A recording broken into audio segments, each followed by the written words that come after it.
Bonjour à tous les amis et bienvenue sur ma chaîne YouTube. On se retrouve pour le premier quintet du week-end sur l'hippodrome d'Anguin. C'est parti pour les résultats de la veille. Dans le quintet, on est premier, troisième, quatrième, cinquième. Par contre, du côté des membres, on fait un 2 sur 3 dans le JDT. Le jeu bonus qui passe, un peu plus heureux, je pense qu'il aurait gagné facilement. Et le course par course qui a été plutôt bon tout au long de la réunion.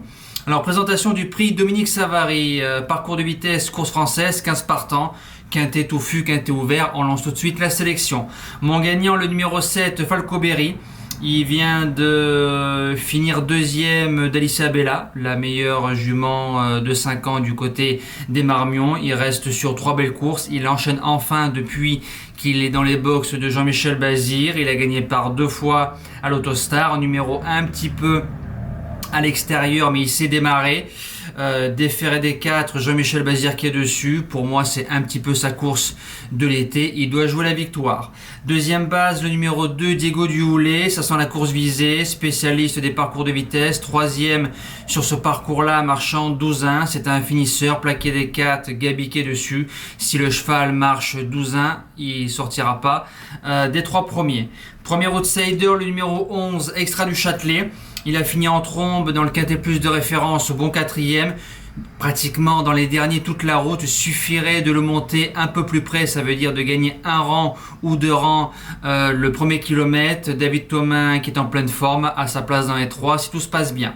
Deuxième outsider, le numéro 5, Fine Pearl of Love. Deuxième du quintet plus de référence avec un bon parcours. Je trouve le lot un peu mieux fourni. Pourtant, c'est une course française et l'autre course était une course européenne, mais je trouve qu'il y a 2-3 chevaux un peu supérieurs par rapport à la dernière fois. Matabri qui est dessus, la dernière fois c'était Eric Raffin avec un bon parcours. Elle peut jouer sa place dans le quintet.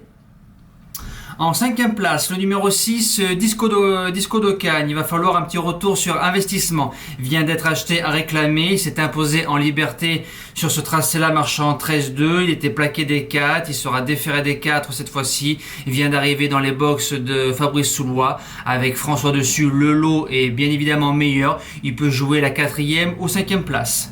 Sixième position, le numéro 14, El Magnifico de Loup, un rentrant de qualité, va faire une rentrée de 6 mois. Dans sa carrière, il a fait 2 rentrées de 4, 5 ou 6 mois et les 2, il les a gagnées. Alors à ce niveau-là, non. Maintenant, gagner, ce serait une surprise. Mais si El Magnifico est prêt, attention, il peut faire mal. En 7e position, le numéro 1, Evita Madric, 6e de la course de référence avec un mauvais parcours né au vent, mais la jument a été courageuse pour sauvegarder une place dans l'argent. Alors le numéro 1 va subir, donc je me dis qu'avec un meilleur parcours, le quintet est accessible. Et je termine avec le numéro 15, Drop de Colville. Alors ça va être ma découverte dans ce quintet-là. Il entre dans sa bonne période qui est l'été. Une belle ligne avec Fashion Touch au mois de juillet sur l'herbe. Alors si on arrive à le préserver, que 1 ou 2 chevaux ne fait pas sa valeur, choper la 5e place à Bellecote, pourquoi pas. Il va être délaissé, je le tente en 8e position. Voilà, merci de m'avoir suivi. Nous on se dit à demain pour le quintet dominical. Passez un bon week-end et bonjour à tous. Ciao.